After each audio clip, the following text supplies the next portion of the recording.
بسم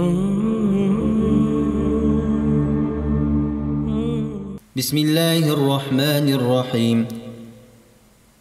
إذا السماء انشقت وأذنت لربها وحقت وإذا الأرض مدت وألقت ما فيها وتخلت وأذنت لربها وحقت.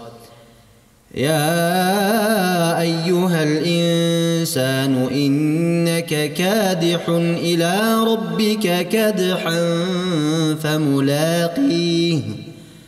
فأما من أوتي كتابه بيمينه فسوف يحاسب حسابا يسيرا وينقلب إلى أهله مسرورا. وأما من أوتي كتابه وراء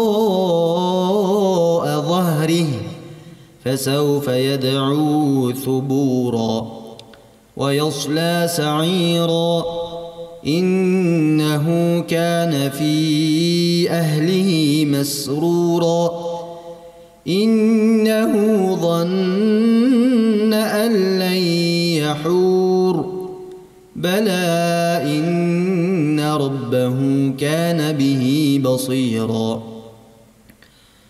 فلا أقسم بالشفق والليل وما وسق والقمر إذا اتسق لتركبن طبقا عن طبق فما لهم لا يؤمنون وإذا قرئ عليهم القرآن لا يسجدون